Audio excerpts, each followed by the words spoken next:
Welcome to the fifth session of the ECPS virtual workshop series. This is titled We the People and the Future of Democracy, Interdisciplinary Approaches. This online series builds on the recent conference at Oxford this past summer, and it continues these vital interdisciplinary discussions from the conference. My name is Heidi Hart, and I am a researcher currently working on sound and listening in political and environmental contexts.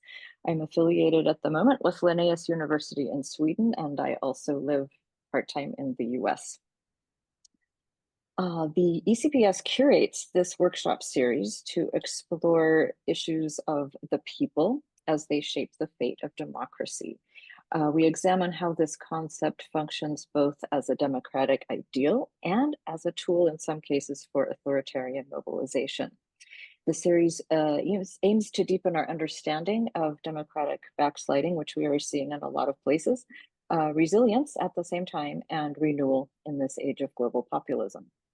Today, we are hosting session 5, titled Constructing the People, Populist Narratives, National Identity, and Democratic Tensions.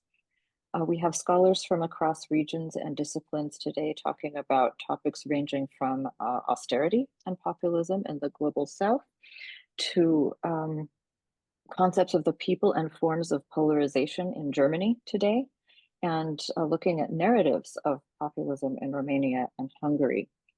And so after our 3 presentations, we will have responses from discussants and then time for questions and answers. As part of ECPS's mission to advance accessible scholarship, the video recording and written report of today's session will be published on our website and YouTube channel. So I will go ahead and introduce our first speaker. This is Amir Ali, and I have a bio here. These are really impressive speakers today. I'm looking forward to this. Amir Ali has been a faculty member at the Center for Political Studies, Jawaharlal Nehru University, JNU, in New Delhi since 2007. Prior to this, he taught at the Department of Political Science, Jamia Millia Islamia University, New Delhi, for 3 years.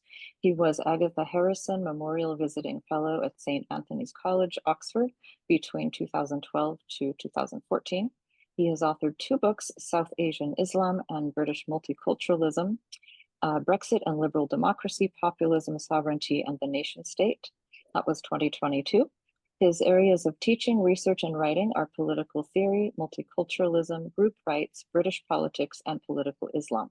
His work has been published in journals such as Economic and Political Weekly, Ethnic and Racial Studies, and the Journal of Human Values. He has written over 30 book reviews in varied publications.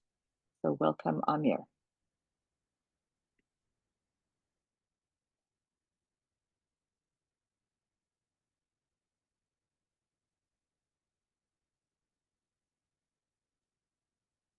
And can you unmute for us?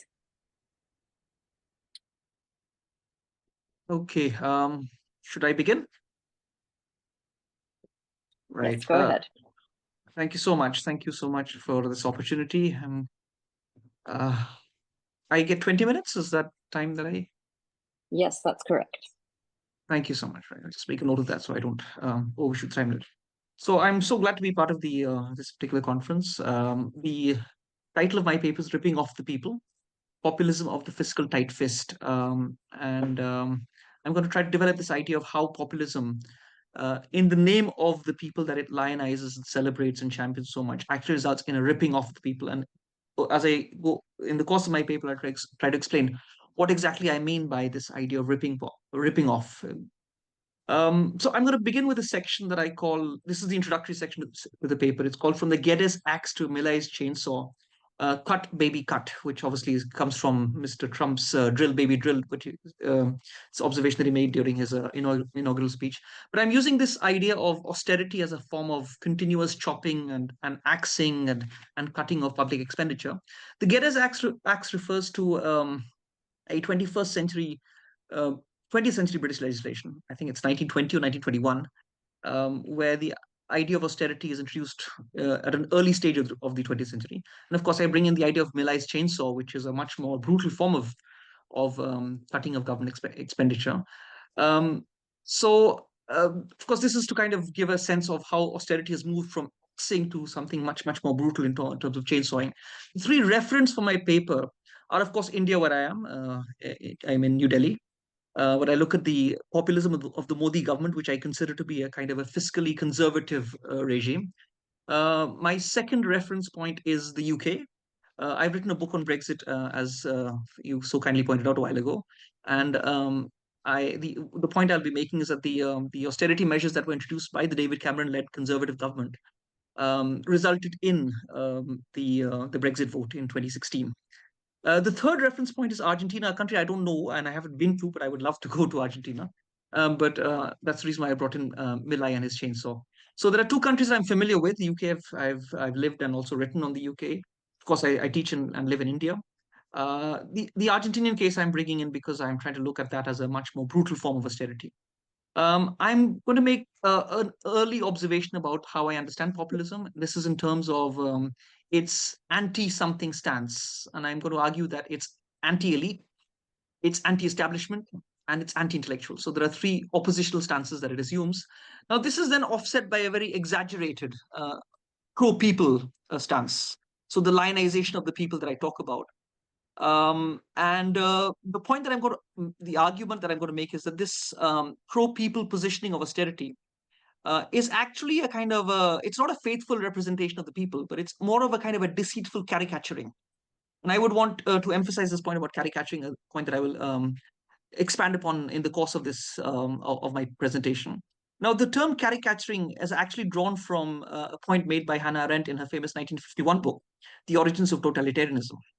The people caricatured quickly assume the form of a mob. And again, to borrow from Arendt's argument, the mob forms a temporary alliance with the elite. So the paper argues that the anti-elitism of contemporary populism tends to displace an earlier established elite with a new, often worse one. So this becomes the proverbial case of the people falling out of the frying pan and into the fire. So you have a bad elite which is replaced by a worse elite in terms of the elite positioning of populism. And this captures one aspect of this ripping off of the people that I talk about. I'm also going to make a historical and conceptual distinction at the very outset of my paper, which hopefully will undergird the design of the paper itself. And this is in terms of an early 20th century, kind of a mid 20th century populism, which I'm going to argue is different from contemporary 21st century populism that we are witnessing and in India we are experiencing for the last 11 years. So the historical distinction is in terms of a 20th century populism, predominantly Latin American. That's the most important example that we often take, and a contemporary 21st century populism. Now, in addition to this historical distinction that I'm making, I'm also making a conceptual distinction, which is that the 20th century variant of populism tended to be fiscally profligate. That means that there was a certain looseness when it came to expenditure, and there was the tendency of a certain kind of a welfareism, a redistribution. My argument is that contemporary populism tends to be fiscally prudent. Certainly, Mr. Modi's India has a tendency to be on the fiscally prudent side. Also, Brexit Britain, of course, characterized by a pretty brutal form of austerity, which, as I'm going to argue, leads to the Brexit vote. And also, I need not say much about Milai's austerity populism. He's recently won pretty significantly in midterm elections that were held on Sunday. I was pretty disappointed by that. But having made this historical and conceptual distinction, let me just quickly say something about the British example that I'm taking. I am drawing from the arguments of the Warwick University economist Timo Fetzer, who wrote a paper in 2019 in the American Economic Review.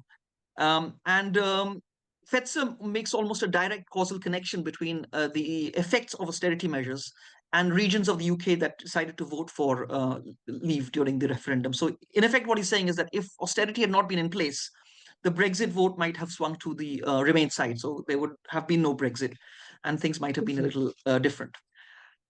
A quick thing about Argentina, the point that I made, that this is perhaps the weakest link in this paper, because as I said, I don't know Argentina that well, but I did decide to bring this in. There's an argument that I was reading by Jem Oyvat. I hope I got the spellings, the pronunciation right. T. Sabri Onju and Joel Rabinovich. They wrote a paper in the Economic and Political Weekly, and it looks at the rise of Milei in 2023 and his shock therapy agenda of austerity. And they do so in the backdrop of the oscillation between neoliberalism and neodevelopmentalism that country has experienced for the last 25 years. And the point that they make is that Milai's austerity measures in the 2 years that they've been in effect have, well, actually in 1 year, have resulted in a decline of central government expenditure by 27.5%. That's in 1 year alone. Argentina also experienced a budget surplus of 1.76 trillion pesos, which is 3.3% of the GDP. It's the first time in 14 years. So that just gives you a sense of the scale of the austerity measures that are in place. We've seen the transplantation of these ideas to the US in terms of the DOGE, the Department of Government Efficiency, initially run by Elon Musk. And there's that famous presentation of the chainsaw that he gave to Musk. I'm talking about Milai, and Musk very exuberantly waved it around in the exuberant way that he often does.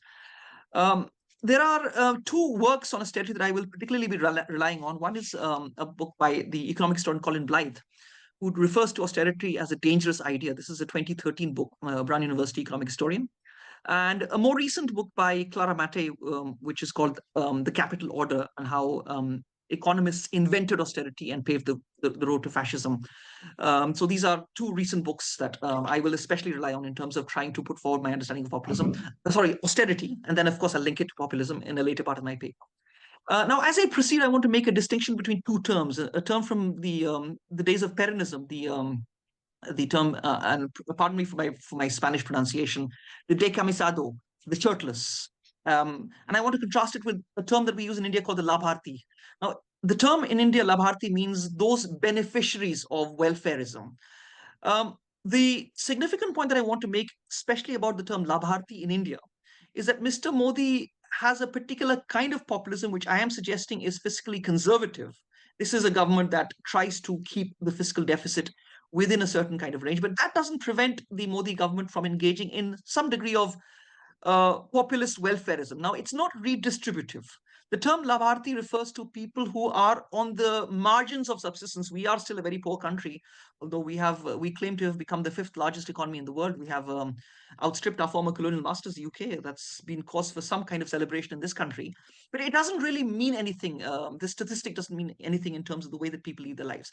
Now, my point about Mr. Modi's populism is that the tendency to use certain welfare schemes, what it does is that it creates a class of beholden beneficiaries who, because of this particular largesse that is rained upon them, tend to become electorally beholden to the Modi regime and then keep voting him back to power.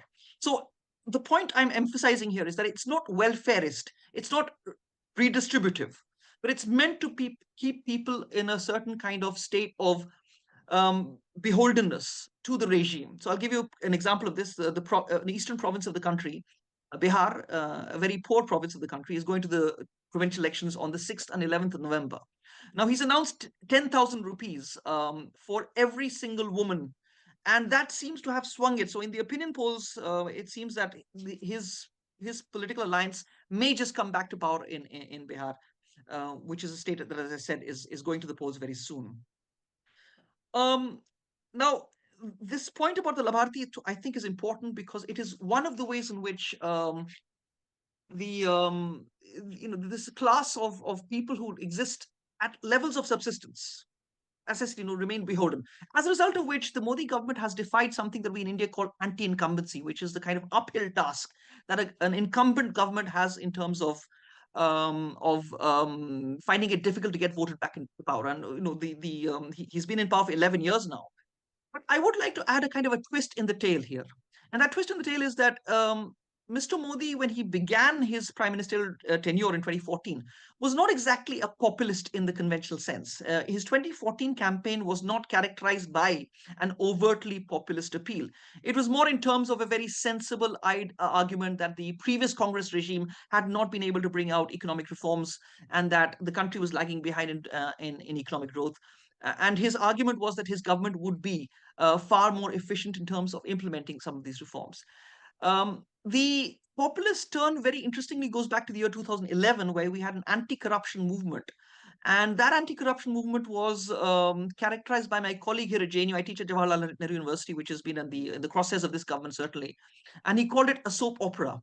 there was a certain dramatic element in it. You have people gathering in the main square of Delhi, the main area, the India Gate, much like, for example, during the Arab Spring, people gathered around the Tahrir Square in Cairo, and there was a lot of flag waving and carrying of candles and all of that.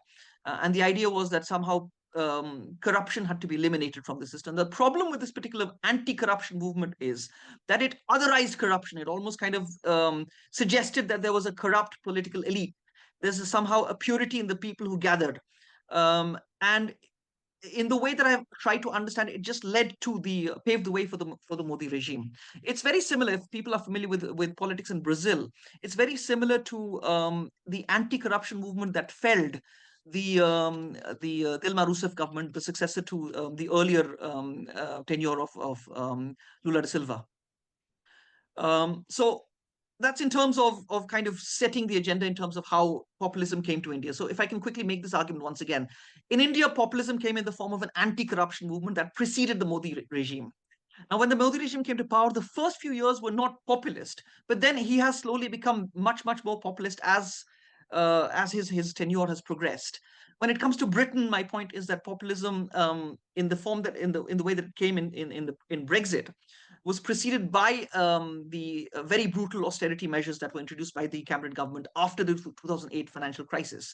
And if I were to follow and borrow from the argument by the Warwick University economist Timo Fetzer, which I do very closely in this paper, he's almost suggesting a causal connection between those austerity measures and the coming about of Brexit. So let me come to some more aspects of this contemporary populism. Now, my argument is that contemporary populism is conditioned, almost determined by austerity to make it fiscally prudent. If you go back to my first argument, I said I made a historical and conceptual distinction. The 20th century populism and 21st century populism, my conceptual distinction was that the 20th century populism was fiscally profligate, whereas today, populism is characterized by a fiscal prudence. So I hope I've been able to make that distinction as clear as I possibly can. Let me also say that a lot of early populism of the 20th century kind tended to be more on the left wing. Certainly, the populism that we experienced in India in the 60s, for example, the 70s under Mrs. Indira Gandhi, had a very left wing populist element to it, and I'll come to some of those details. So, as an aside, let me add that today populism, contemporary populism, which tends to be a phenomenon of the far right. I mean, I'm not saying that there are not left-wing populisms.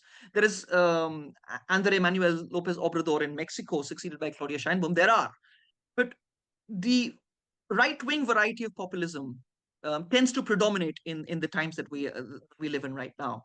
Now, as a result of this preponderance of the far right populist variety, there's been a fetishization of free speech, and this can be seen in the way that Elon Musk has acquired X, formerly known as Twitter, for $44 billion. And certainly what I can see in India is that this particular fetishization of free speech, a kind of free speech absolutism, results in a certain kind of perpetrating hate speech against the other. Now, in India, right now, it happens to be the Muslim, but it could be anyone. And this is the logic of populism if one goes back to that famous book by Ernest Laclau, the 2005 book on populist reason, that there's a chain of equivalence where certain demands are brought together. And at the same time, there's a kind of a logic of differentiation. Now, my point is that that logic of differentiation, certainly in India, perhaps to some extent even in the UK, is created in terms of a certain kind of a free speech absolutism. Let me also add one more point. This is a bit of an aside, slightly may not be relevant to the larger argument that I'm making, but I do notice that in contemporary far-right populism, there's a tendency to support the state of Israel in its actions in Gaza. So the opposition leader in Venezuela, Maria Corina Machado, who of course has been awarded Nobel Prizes, and in her opposition to the Maduro regime, she has quite often expressed her support for Benjamin Netanyahu and Israel and his actions. In India, we are great supporters of the Israeli regime right now, although we've had very deep relationships and links and support for the Palestinian movement. But this is also another point. Let me also add in the UK, for example, the far right in the form of Tommy Robinson, for instance, and the support that he extends to Israel. As I said, this is more of an aside. Let me come to a certain kind of anti-intellectualism that I flagged at the very beginning that characterizes the populist movements. I'll speak specifically about India and my university, which has been the target of this. JNU, Jawaharlal Nehru University, my university is the premier public university, very well known. The current foreign minister in India, the finance minister, and many, many other government ministers are educated from this university where I teach. But it's, some 6 7 years ago, a media campaign was started against this university to suggest falsely that this university somehow represents an anti-national, anti-India position, more of a media narrative.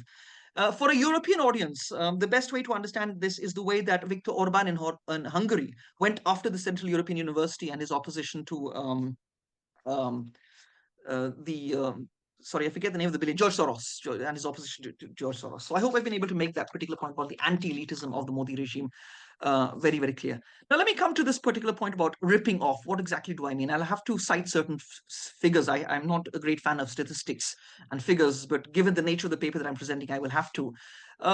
During the height of the Brexit campaign, one of the most interesting and intriguing things that I noticed was the way that a completely cooked up figure of 350 million pounds was put forward by the Leave side. They painted this on a red bus and made this bus travel to convey the message. And the argument that was made was that well, Britain could save 350 million pounds if it exited the European Union, and that could be money that could be channelized into the National Health Service. There are also a set of other statistics which I'll kind of refrain from. I can cite this in terms of making this particular one. There's a visual metaphor that I'm using here. That visual metaphor is ripping off the people. Now, I'm saying this because the only way I can convey this is that it's like the populist leader telling the people that he wants to artistically depict them. Okay, he wants to kind of paint them on a canvas. So he makes them pose in front of him, and then he creates a caricature out of them. It's not a pretty picture because he's kind of whipped them up into a state of emotional frenzy.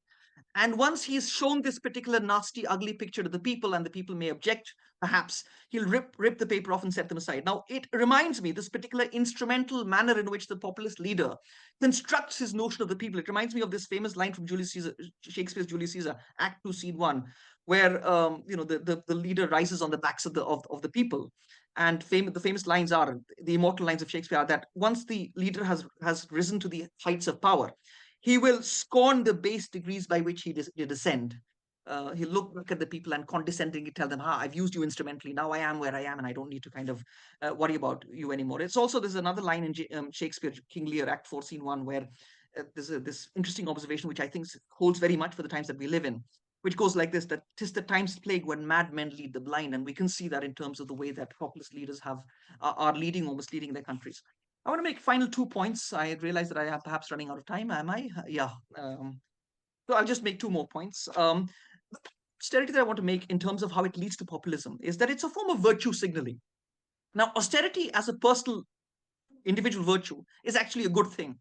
I'm reminded of, let's say, the leader of the national movement in India, Mahatma Gandhi, who was austere in terms of the way that he conducted his life. But the thing about austerity as a policy is that when you transpose an individual personal virtue into a national policy, it becomes highly problematic, because what it does is that it tends to victimize and penalize and target and make more miserable conditions of an already austere working class. So that's the remarkable thing about austerity. That's transposition from an admirable, desirable individual virtue to a public policy. When that happens, the public policy tends to target the already austere working class. Now, there's one point about the Indian experience that I do want to quickly flag, and then I'll end it there, because I do realize my 20 minutes is over. Which is that back in the 1960s, Mrs. Gandhi, the prime minister at that time, did resort to very left-wing populist measures. So she nationalized the banks in 1916. She nationalized the privy purse. The privy purse were these allowances that were given to the erstwhile rulers of the princely states, many of them that were incorporated into India. Now compare that to what we have under Mr. Modi, and that tells you how much that populism was different from the populism that we experience. My last point is that populism, what it does is that it really molds the people into a certain kind of a malleability. When it molds them into a malleability, there's a strange way in which the people become a kind of political plasticine in the hands of the leader, who can mold them whichever way he wants. There's also a strange silence in populism. And that strange silence in India happens to be on the question of inequality. We are living through one of the most unequal phases, not just in India, but across the world. The French economist Thomas Piketty has recently written a paper where he talks about a billionaire Raj. Raj means a particular form of rule. So my point about the silence, generally populist leaders tend to be very voluble. They speak a lot. They will go completely silent on the question of inequality. I think I should stop there. Otherwise, I'll go beyond 20 minutes. Thank you so much. Thank you so much, Amir. Really interesting talk and a lot to think about this concept of beholdenness, especially. I find that very interesting. So we will come back to this in the question and answer and the discussion. Final talk for today on Romanian and Hungarian populist concepts in a narrative vein. This talk is by Gheorghe Andrei, who is a PhD student at the University of Bucharest and École des Hautes Études en Sciences Sociales in Paris. His research interests include comparative analysis, social studies, local development, and case studies. He has authored a publication titled Discursive Strategies of a Populist Leader in 2020 Romanian Legislative Elections, the Rhetoric and Political Style of George Simeon, which examines the rhetorical approaches of populist leaders in Romania. So welcome, Gheorghe, and we look forward to your talk. Thank you. Hello to everybody, and thank you for this opportunity to be here and spoke about what is my PhD research. Actually, it's in work, so it's not ready. But however, I want to speak to you today about the people, the concept of the people, and I will start by telling why my interest in this study of populism and how populism imagine the concept of people. And I will say that the interest was triggered by what seems to be an uncompressible ascension of national populism in Hungary and Romania after the economic crisis of 2008-2009. And despite the crisis, the two states who recently, 2008-2009, joined the European Union, were benefiting from billions of euros in foreign investments and community funds for infrastructure development and reconstruction. So accusing Brussels of being a threat to national identity and sovereignty seems compressible. So, however, the effects of the crisis had a deeper impact because the privatization of the economy in the process of joining the Euro-Atlantic structures and the dependence of the former communist states, Hungary and Romania, on foreign investments and a source of economic growth, greatly limited the capacity of these states to protect their citizens from the effects of the crisis and to sustain public services spending, which led to unemployment, the curtailment of public service, and immigration, but especially the population reluctance toward liberal policies and their promoters, namely Brussels. So this is this is what triggered my interest for this subject.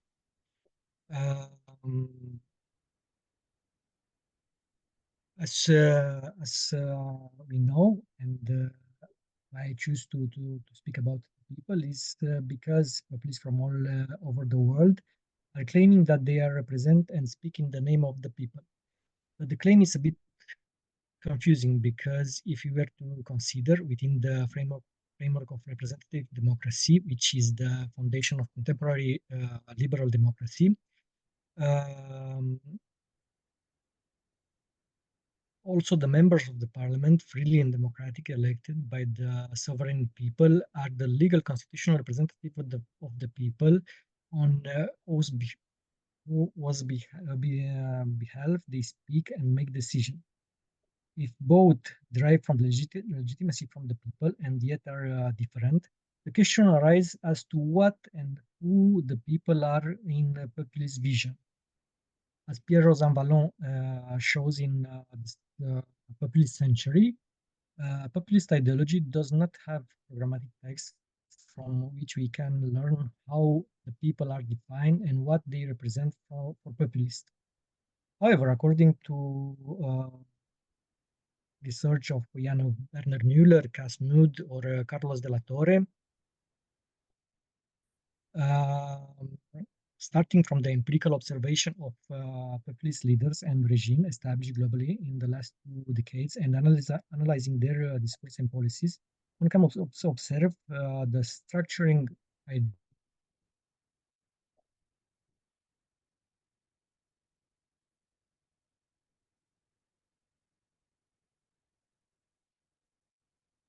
I think you might be frozen for a moment, Andrei. I don't know if it's just my computer, Yeah. but No, I can't hear anything either. We'll can see. you hear us, Andrei?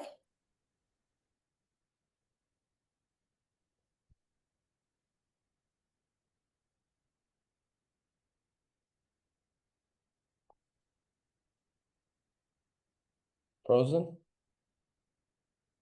Yeah, maybe he will be back. Let's see. I am back. Do you hear Okay. me now? Yes. There it is. Very good. Okay, thank you. I don't know where I lost my words, but however, I want to I explain the interest for the subject, and then I proceed to the theoretical approach. I want to explain why the people and the interest for this concept. What stands out first and is common to all political manifestation of populism is the fact that the concept of the people represent the foundation of populist regimes and populist thinking. However, unlike democracy, where the people represent the community of citizens who have the power to govern themselves, uh, for populist, the people is a cultural construct that designates the national community of tradition and religion which share the same values and beliefs. Following the above, as Casmud note, ideologically, populism is defined by the opposition between the people um, and a narrow elite, determined by the elite alienation from the people from all points of view. In this perspective, the people are characterized by morality, wisdom, and respect for tradition and history, and are seen as a monolithic group composed of individuals with the same value and principles, and with the same needs. Comparatively, the elite group is characterized by corruption, immorality, cosmopolitanism, and attached to foreign values, and is also seen as a monolithic group made up of envious people with the same interests and values, however, in opposition to those of the people. This irreconcilable opposition between the people and the elites, which emerge from every speech and electoral program of every populist politician, party, and populist movement, is not generated exclusively by a great financial inequality between the two groups, but is rather a mix triggered by the cultural alienation of the elites from the people. The elites, supposedly more educated and more open to a global culture, individualism, and liberal rights, are perceived as a being in the service of foreigners, of globalists, and thus alien to the people, whom they no longer have any interest in serving. For Carlos de la Torre, the opposition between the people and the elites remains essential in populist identity, but unlike the Casmud, he attributes a determining role of the populist political leader in constructing the concept of the people. According to De La Torre, the populist leader is that who embodies the sufferings of the people and the demands of the people, and he determines who is part of the people. Um, he determines which is the people that he represents and which grievance he embodies.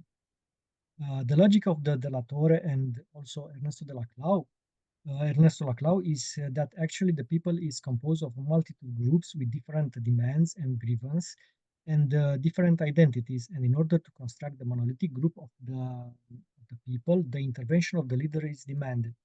So while the leader is the embodiment of the people, also the populist leader is that who imagine and construct the people.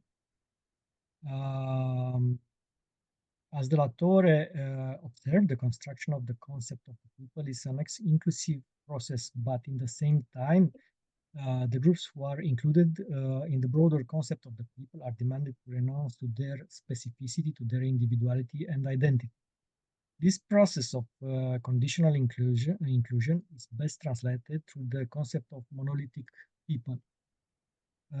As Jan Werner Müller and also Carlos Doulatyari observed, one specific characteristic of the populism, the specific claim of the populist leader, that they and only they are representatives of the people, the true people, while the other politicians are the enemies of the people, the representatives of the foreign interest, while their voters are individuals alienated and outside of the people. There lays the exclusionary and monolithic nature of the populist construction of the people. There is one single people, the true people, which is represented only by the populist leader and his party or political movement. The diversity, the multiplicity is eliminated from the populist concept of the people, resulting in the monolithism. Although on the one hand, the construction of the concept of the people is an inclusionary process, under the condition of surrounding to the leader conceived people is an surrounding conceived as the embodiment of the will and aspiration of the people. On the other hand, the process is profoundly exclusionary and contrary to democracy, disregarding the pluralism, the right to dissent, and freedom of expression. In their work of building the monolithic people, the populist leaders make use of several strategies. One of the principal strategies the use of emotions,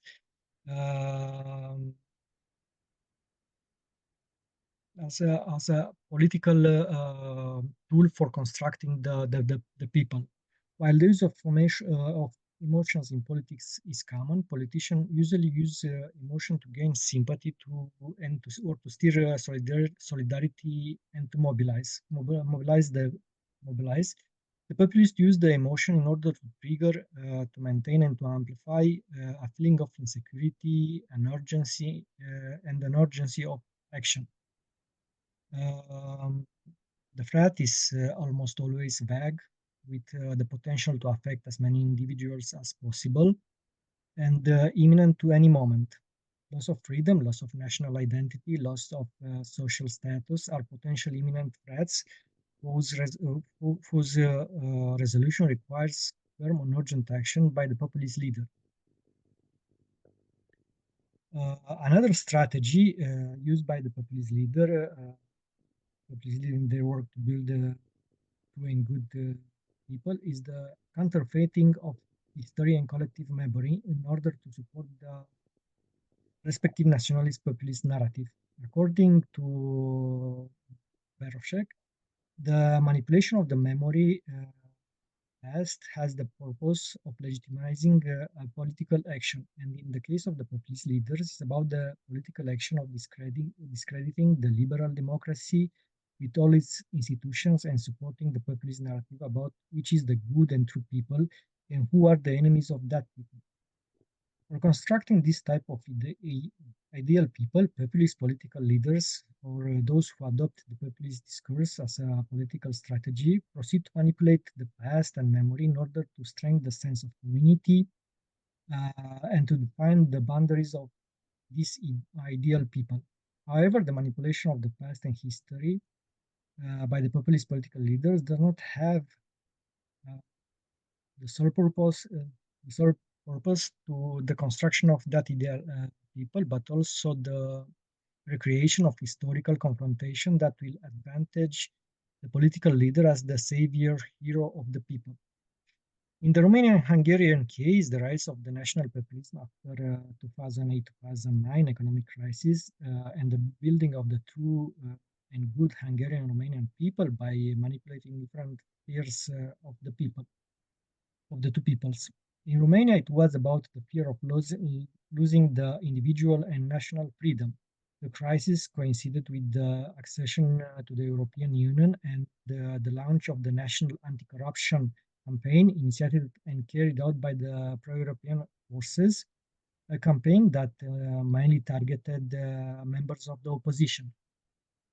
Populist leaders of the opposition, self-proclaimed savior of the Romanian people and fighters for the interest of the Romanian people, denounced the loss of freedom of the Romanian people in the face of Brussels intrusion.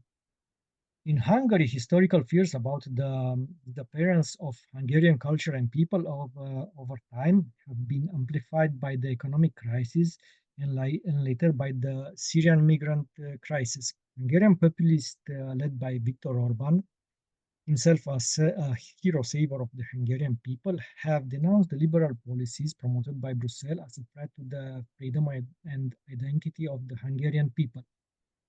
In both cases, the fears of the two people about the loss of freedom or the loss of national identity were triggered and maintained through falsifying discourse about history. In order to understand how the history and collective memory were counterfeit by the Romanian Hungarian populist leaders to serve for their purpose, the research took into consideration the analysis of around 70 speeches and the interviews of the Hungarian leaders, mostly led by the Viktor Orban, and around 16 interviews and speeches held by the Romanian populist leaders in the period 2010-2020. From a methodological point of view and considering the subject of the research, namely the construction of the concept of the people in the speech of populist leaders, the chosen approach was the qualitative analysis of these speeches by revealing the main themes of these speeches. Here, I encounter a problem because while in Hungary, Viktor Orban was very constant and he held the power from 2010. In Romania, it was a constant change. The main and principal parties, the Socialist Party and the Liberal Party, changed their leader at each election moment. So, in function of their electoral results, the leaders are changing. So it's a little bit instability in the Romanian political field. So the relevant themes that emerge from the Hungarian discourse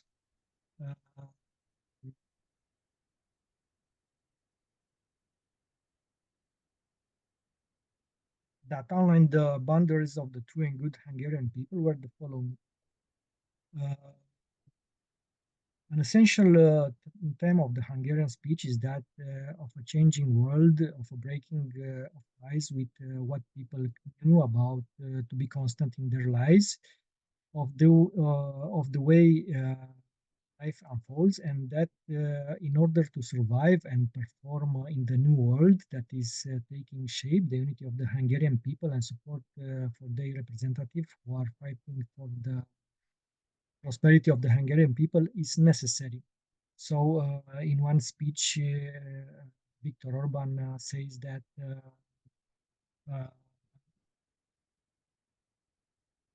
the assertion I would like to put forward as a starting point for my speech today is that a change of similar value and weight is taking place in the world today. Manifestation of this phenomenon, that is the moment when it became absolutely evident, is what we call the 2008 financial crisis, or rather the Western financial crisis. And the significance of this change is not so obvious because, unlike the three previous ones, First World War, Second World War, and the fall of communism, people are perceived it in a different way. At the time of the great Western financial collapse of 2008, it was not certain that we would not be living in a different world.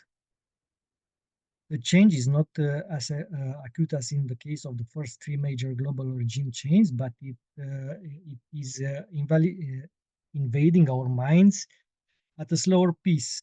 And just as fog slowly settle over the landscape, we are slowly realizing that if we look carefully around and properly analyze everything that is happening around us, then it is a different world than the one we are living in 6 years ago.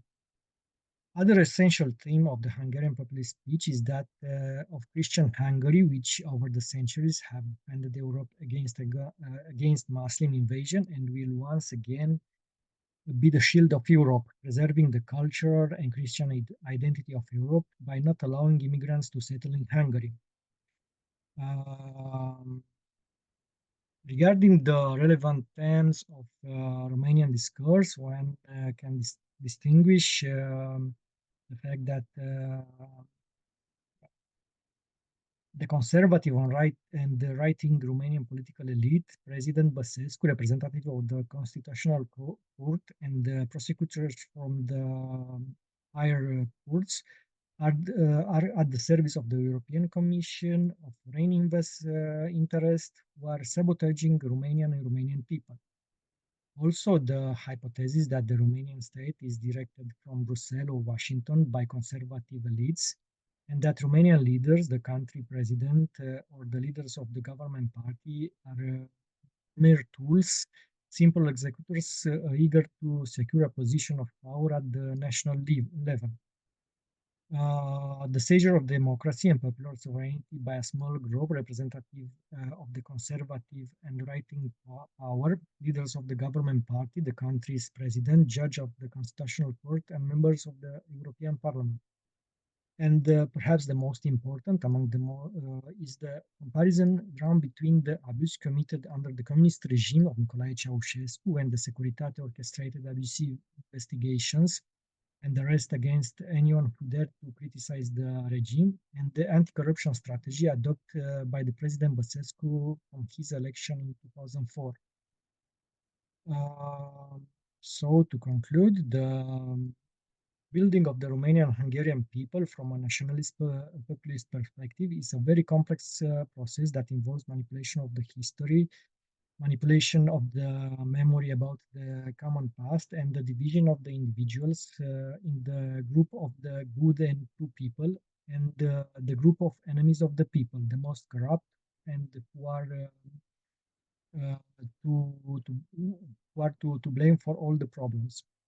Also, this process implies the role of the leader and his team, party or movement as the savior of the people, because without them, without their opposition, the people will remain in darkness and slavery. Thank you for your patience. Thank you very much. So interesting to see this comparison. And I'm really struck by the idea of counterfeit history and collective memory. We see a lot of this manipulation of historical pedagogy happening in the US as well right now, obviously. So thank you. I'm going to go ahead and introduce our two discussants, and then each of them will have about 10 minutes to make a response to these very interesting talks, and then we'll have some time for questions and answers before we finish today.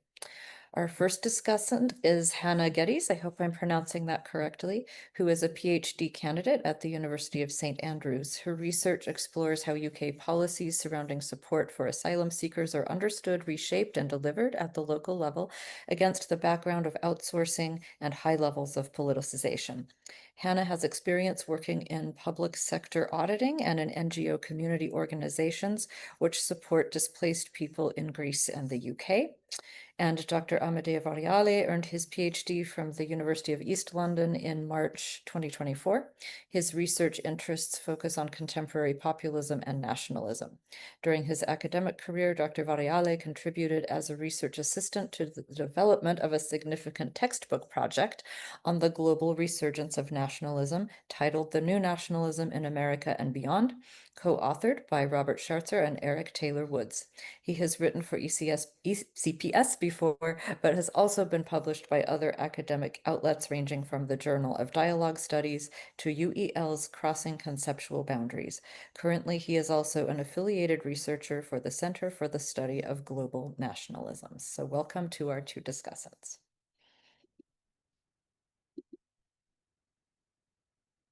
Thank you very much. Would you like me to go first?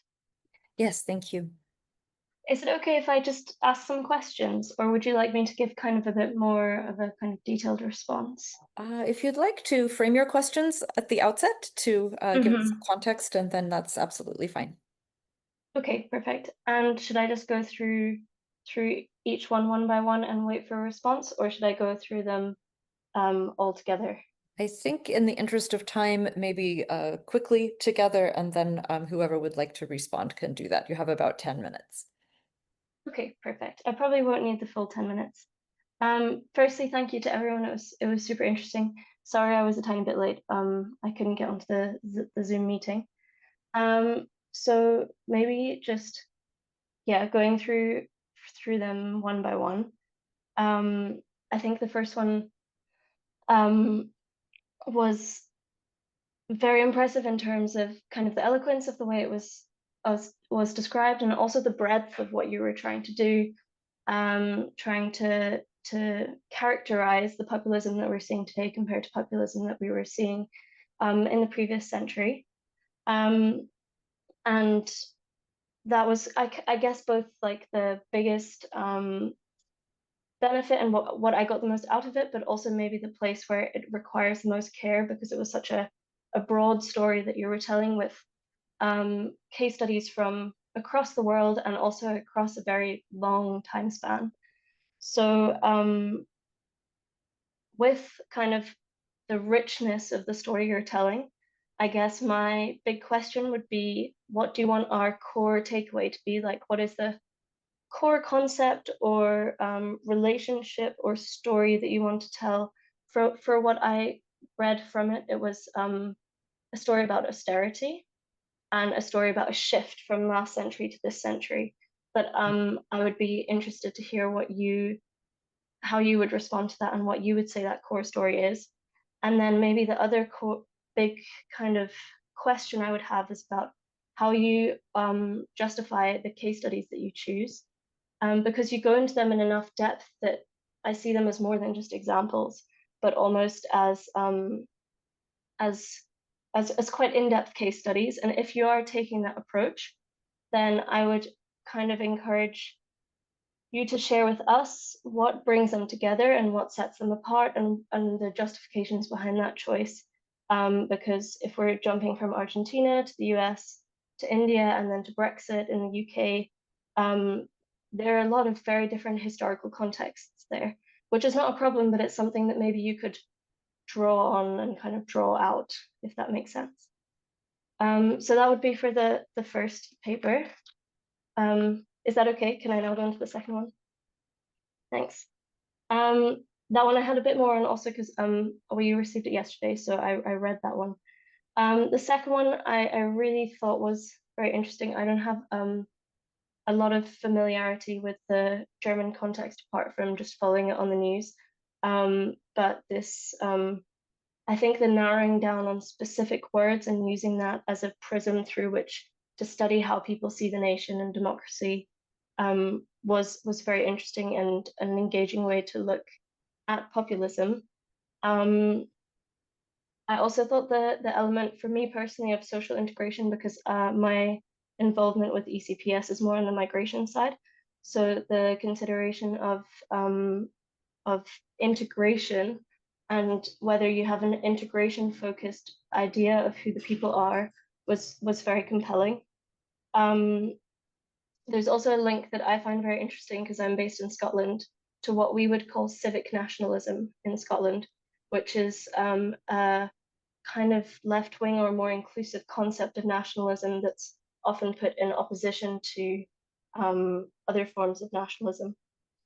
I'm not sure if I have like a one central question to respond to, but maybe I think I did write something down here.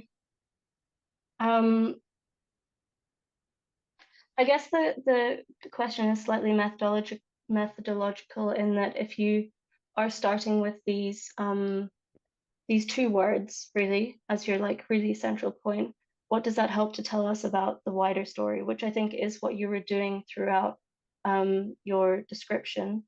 But yeah, maybe like how if you could reflect a bit on how taking these terms helps us to zoom out on the broader story, on maybe a story of how I understood it, but you can correct me if I'm wrong, is about different types of nationalism.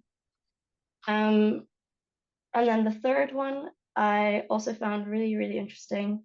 Again, as someone coming from the UK or from Scotland, it's like a whole different angle on the European Union and how the European Union engages with populism.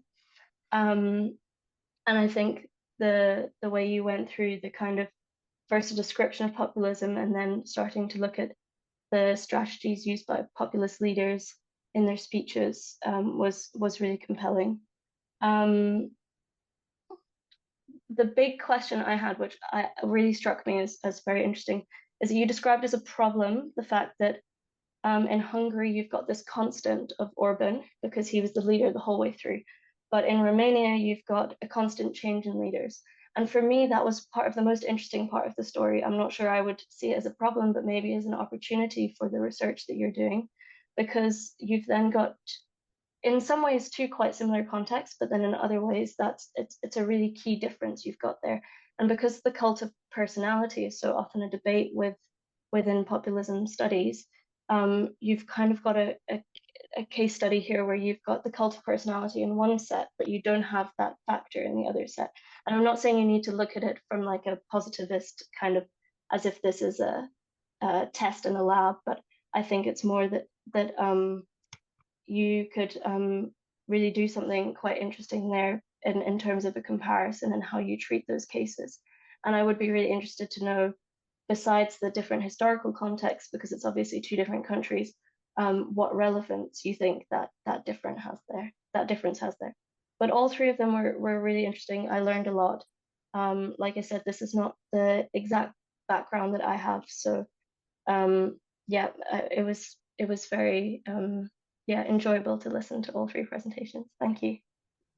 Thank you so much. And we just have a couple of minutes if it's totally fine for our presenters to just sit with these questions and think about them for future revisions or further development of the projects. But if any of you would like to respond, we have a couple of minutes for that before our next discussant.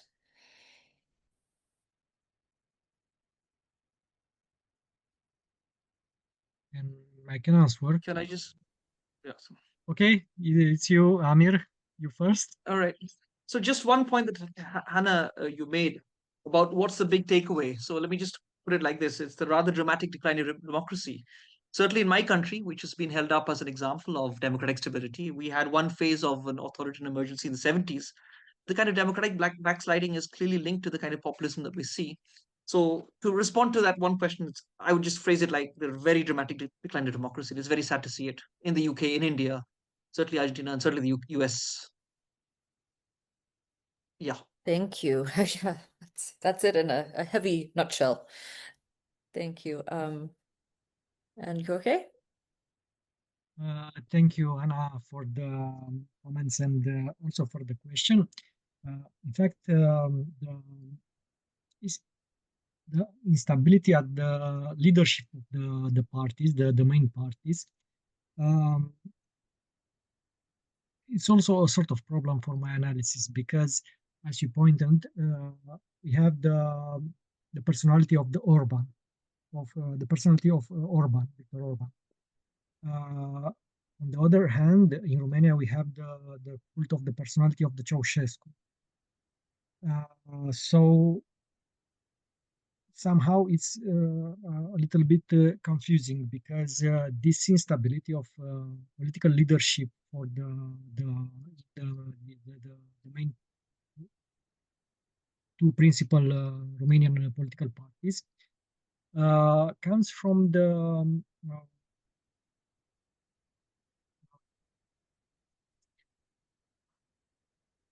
this sort of electoral performance.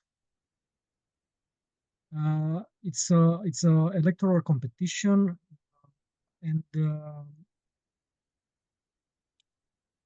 the political leaders. There are many factions in parties, It's not there are not very strong leaders, political leaders, and after each electoral cycle, when they lose the elections, they are changed. So this this superficiality in speech, this inconstance in their speech, and it's a kind of duplicity because Victor Ponta, who was the leader of the Social Democratic Party between 2010, 2015, speak as a prime minister and have a speech like a prime minister, and in front of the television channel, he had another speech as a personal speech. So it's a sort of duplicity, not assuming position. That is very intriguing and problematic for the analysis. Thank you. Yes, any other responses? Or can we move on to Amedeo Variale for our next commentary? Thank you. Everyone can hear me? Yeah. Okay. So yeah, very interesting work from everyone. Congratulations, really. The thing I liked the most about these papers is that it gave me a chance to, at these presentations, is that it gave me a chance to actually learn about populists that are outside of my area of expertise, like, for example, in Romania, in Hungary, and India as well, of course. So I'm going to make a few comments regarding Dr. Amir Ali's paper, and then I have I guess a couple of comments, questions for Andrei and Dr. Yazdan, Dr. Andrei and Dr. Yazdan. Okay, so I think Dr. Ali's paper is certainly very important and relevant and interesting because to some extent it examines populism through an alternative lens, especially since economic-centered notions of populism have been in decline since the rise of ideational and ideology-centered notions over the last 2 or 3 decades. So I understand that the paper argues that whilst the Latin American populism of the 20th century were fiscally profligate, today's populism is largely fiscally prudent. So Dr. Ali maintains making well-grounded theoretical and practical economic arguments that today's primarily right-wing populism either directly or indirectly expands inequality in countries across the globe, including Argentina, Britain, and India. So I very much found it interesting how we explained that this pro-austerity position of populists today, this save now, spend later, derived from an ideological form of ordoliberalism misapplied to the state and the public sector, whilst it may very well work for individuals and households, ends up ripping off the people, hence the title of the piece of work. I think that it was a very strong paper because it examined numerous examples that go beyond a theoretical exploration of the relationship between populism and authoritarianism, or populism and the economy. Statistics were provided for different countries, given specific economic concepts are discussed. This is a reasonable thing to do. And there were also references to well-known authors, economists such as Piketty, I believe, and other political scientists contribute to the paper's main argument in a rich way. I'm going to move on or else too much. So, okay, a few points for clarification. Although I understand the point made that there is this distinction between old 20th century populism and this new populism of the 21st century. And I do not necessarily disagree with this per se. However, I do believe that there were indeed fiscally prudent populists in the 20th century, especially in Latin America. I'm thinking of Alberto Fujimori in Peru. I'm thinking of Carlos Menem in Argentina. I'm thinking of Collor de Mello, Brazil, and also perhaps Caldera in Venezuela. So they were all populists, okay? They all engaged with anti-elitism rhetorically. So, but however, they did pursue orthodox anti-inflation measures, deregulation, privatizations, and neoliberal reforms to minimize state intervention. And this was in the 20th century. So what I'm saying, I guess, is that 20th century populism was not always fiscally profligate. The same way as today, in the 20th century, I really don't think that populism has been typically fiscally prudent either. So let's say the reason why I'm a little bit skeptical of observing populism through economic and fiscal policy is that historically populists have been similar, but also quite different from each other. We've had, if we use fiscally prudent and fiscally profligate as ideological categories or normative in a way, regarding populist economic management, I think it's not even really a matter of right-wing versus left-wing populism, because both rightist and leftist populists can be fiscally profligate. In Italy, for example, the Italian five-star movement has taken radically welfarist positions and has been accused of not being fiscally prudent at all, even by the center-left, which supposedly they should agree on a lot of other issues. So, for example, their universal basic income allowed 50% of people who are not eligible to receive it to actually receive it, and this cost the Italian state 1.7 billion euros that are lost forever. Similarly, their initial dismissal of EU funds and ideas of leaving the Eurozone without a clear plan made them look fiscally extravagant, to say the least.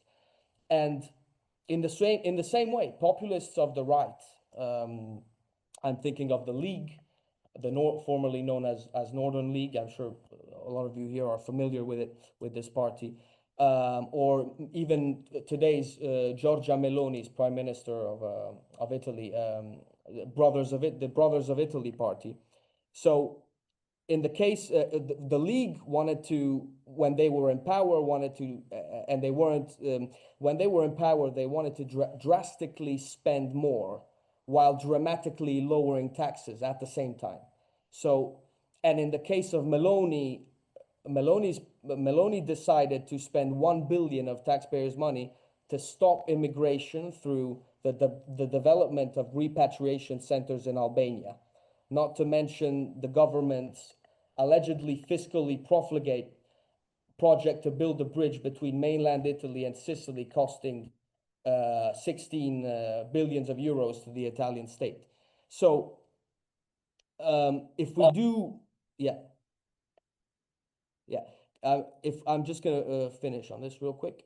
If we do embrace economic notions, ideologically speaking, I think at times populism overlaps with economic nationalism and protectionism. And actually today, it is more about state interventionism and state spending than it is about free markets and globalized capitalism. In Southern Europe, populists, I specialize in, I'm a qualitative ideational scholar, and I specialize in Italian populism. So I could say that in Southern Europe, populists have constructed their agenda as a direct statist response against neoliberalism and austerity. So, especially in Italy and even in France, Le Pen, who certainly is a populist, is not necessarily fiscally prudent at all, given she has a plan for high public spending, state intervention to deliver fixed lower prices on foodstuff and energy, and she completely opposes EU restrictions on fiscal policy and spending. Orban as well, and maybe Andrei, you can correct me if I'm wrong, because I know certainly a lot less than you about Viktor Orban and Hungarian populism. So Orban as well has been no friend of neoliberalism over the years. Nationalization of key industries like energy borrow from a leftist economic agenda, as well as price controls, and this happens in Hungary. And during the economic crisis, he blamed his opponent, Gyurcsány. I'm not sure if I'm pronouncing that right, probably not, but he blamed his opponent, who was supposedly from a left socialist party, for his neoliberal economic ideals, criticizing global capital banks, etc. So today, if you were to ask me personally, I would say that the majority of national populists tend to mix, or right-wing populists tend to mix left-wing economics with right-wing economics. So it's a synthesis of the two. Yeah, I mean, overall, it was certainly a lot of information in the first paper and presentation, a very good and interesting paper. Okay, so I'm going to move on to the next two, or is my time up? It's fine if you want to do it briefly, and then we can go to question and answer. Okay, yeah. Sorry about that. I took a bit too long. Okay, so Dr. Yazdan, I found it very very interesting that you mentioned also the word Heimat in German, the homeland, this idea of the homeland. And this is used a lot from the far right in Germany, to the point that actually Die Heimat is a relatively new extreme right party in Germany of people that used to be in the NPD. I don't know if some of you are familiar with it. This is used to be a party that was actually to the right, believe it or not, even more extreme than the Alternative für Deutschland. The people from that now form Die Heimat, or the actual openly neo-fascist organization in Germany. They all came from the NPD, Nationalische Demokratische Partei, if I'm not wrong. So yeah, interesting that you chose that word too for analysis. I have a question for Dr. Andrei Gheorghe. So what would you say is the greatest very interesting that you chose to prioritize past populists, first of all, in Romania. You spoke about Traian Băsescu. I don't know if you mentioned Livius Dragnea as well. Is he considered to be a populist? Well, you can tell me later. But so what is the greatest? I was expecting you to maybe talk more about Simeon and Georgescu and Aur in general. So what would you say is the greatest similarity between Hungarian populism and Romanian populism today? So that's my main question. I really enjoyed all of these presentations. So thank you. Thank you so much. And Andrei, if you have a response, feel free, and then we can open it up. Thank you, Amedeo. Actually, I choose to speak about Traian Băsescu and past populist because it's my PhD thesis subject. So That's why, while Gheorghe Simeon, I wrote about Gheorghe Simeon and the party AUR, the Alliance for the Union of the Romanian, all of the Romanians, the acronym of the party.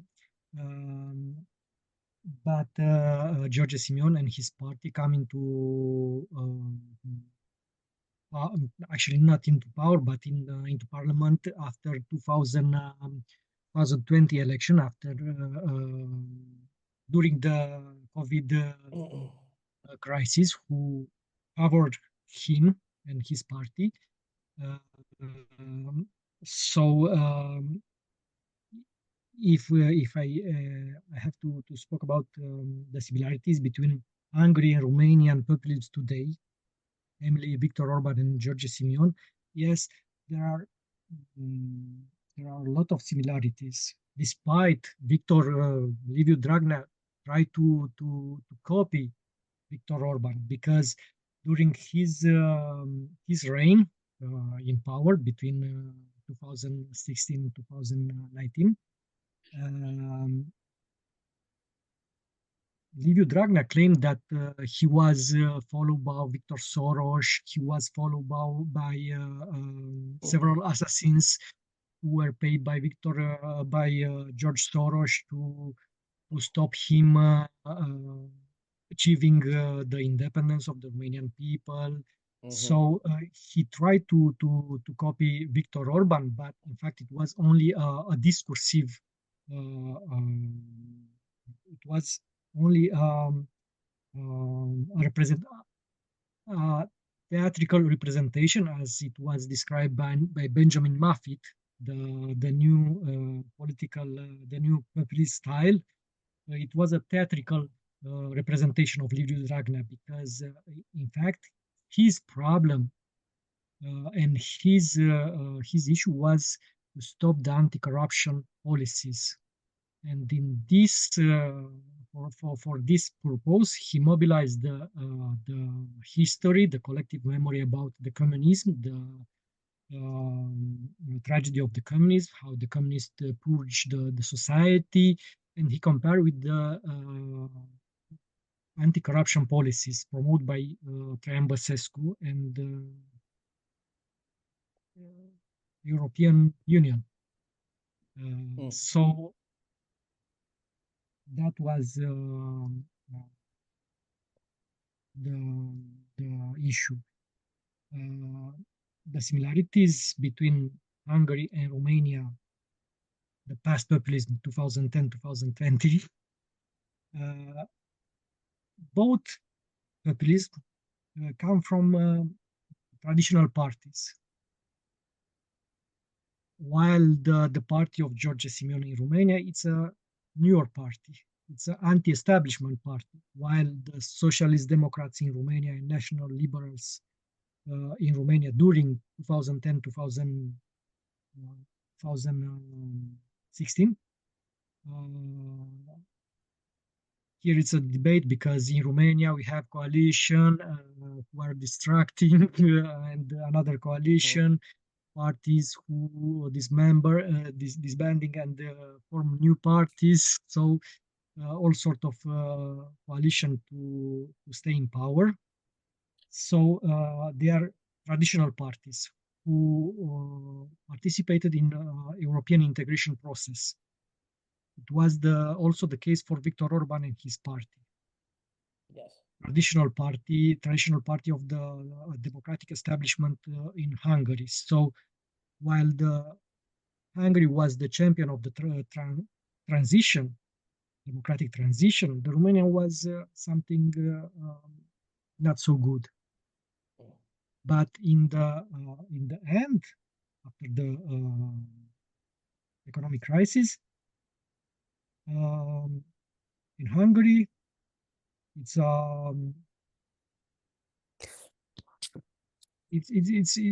a different populism, in the sense of the logic populist, in the sense of the populism described by Ernesto Laclau. It's a change. It's a status quo changing. While in Romania, it was rather theatrical populism, a representation in order to gain elections. Thank you. Thank you.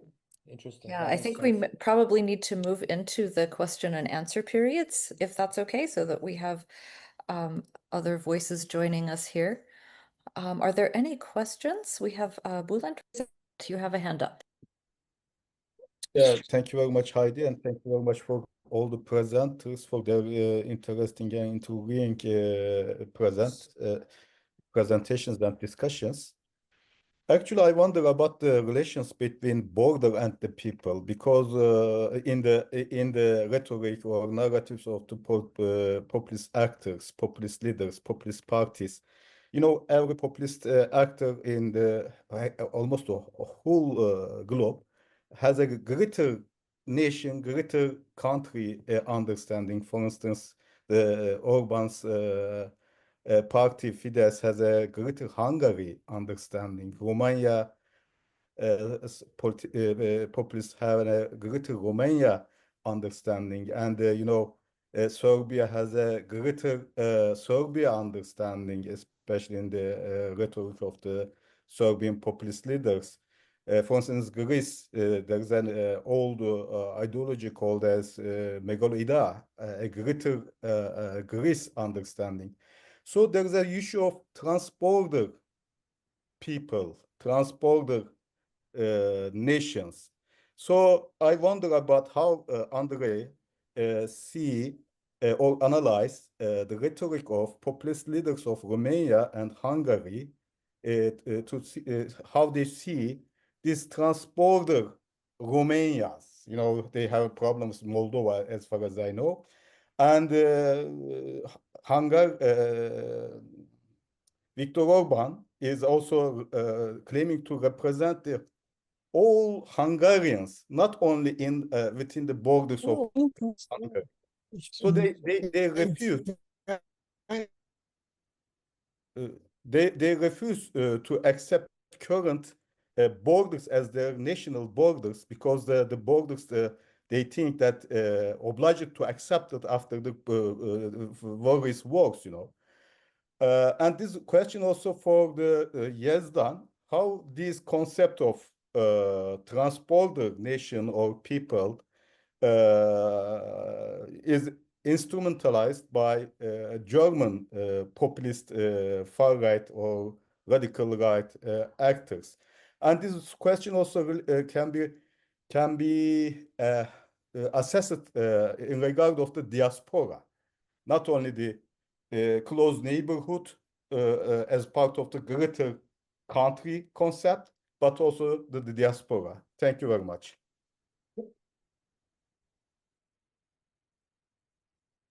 So Andrei and maybe Yazdan also can respond to this question. Thank you. Thank you for the remarks and for the question. Actually, yes. For Viktor Orban, it's available the Greater Hungarian. As probably you know, in Hungarian memory, it's a concept. It's still alive. Concept of the Carpathian Basin, which designates all the territories inhabited by Hungarians. So Viktor Orban have revived all these concepts. Actually, it's one of the cornerstone of his rhetoric because it's related to the survival of the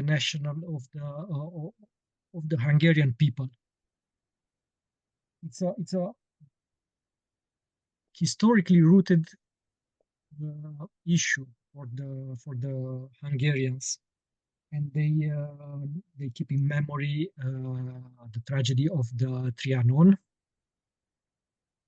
and they perceive the Trianon, but not only the Trianon, also the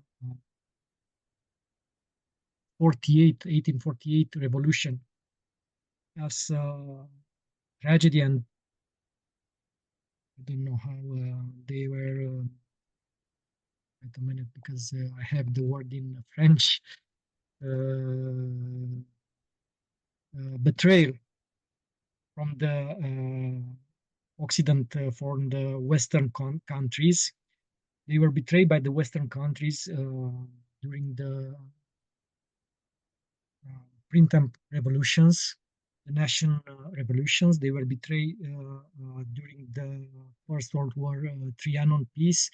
They were betrayed during the anti-communist revolution of 56. So it's a constant belief that they were betrayed. And this it's visible in Viktor Orban's speech, because he compared Brussels with Moscow. He compared Brussels with the Vienna. It's always are always present these aspects in his rhetoric, and it's important because, as you know, in 2010, very quickly he give the right of citizenry for the Hungarians outside the border, and they bring him lots of votes. So he tried to reconstruct the community, and is the European Union, the Brussels, the Commission, who put in danger the Hungarian nation through the liberal policies, accepting the immigrants, accepting the diversity, diluting the Hungarian blood, because still in Viktor Orban rhetoric, he refers to the Saint Coron of Saint Stephen, the Saint Hungary, the Kingdom of Hungary. So all these remarks. While in Romania,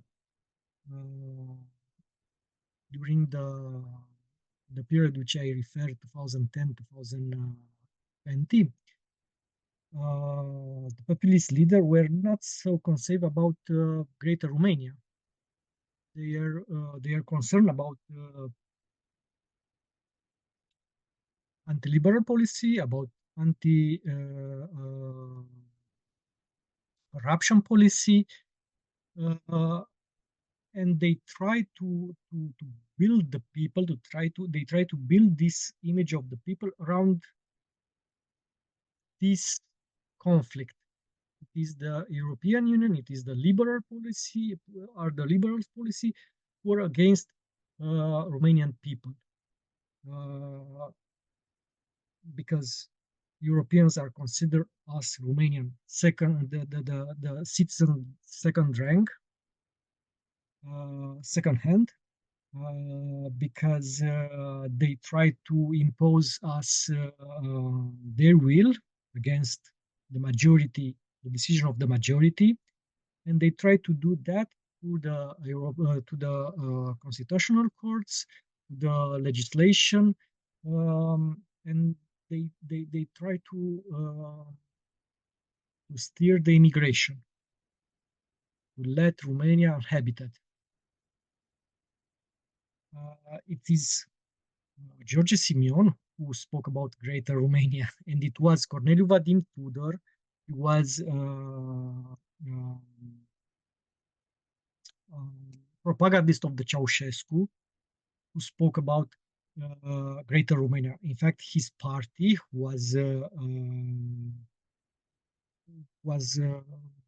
functioned between 99 and is still alive. The party, it was the party of Greater Romania.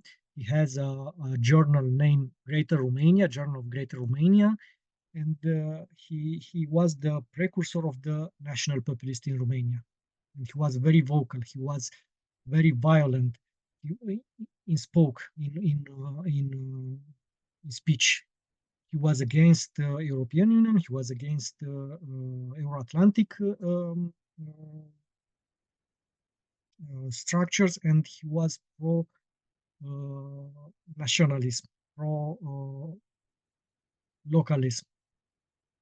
But it was this debate between nationalist and pro Westerns date back from the mid 18th century when the modern Romania was founded. I hope I answered the question. Everyone, we are running out of time here, unfortunately. It's such an interesting discussion to think about all of these modalities of populism. Under the big umbrella of the political, we have the economic and the cultural, the rhetorical, the narrative, the emotional, so many different ways that this can show up and do a lot of harm in the world, maybe some good too in other forms. But thank you for your attention today.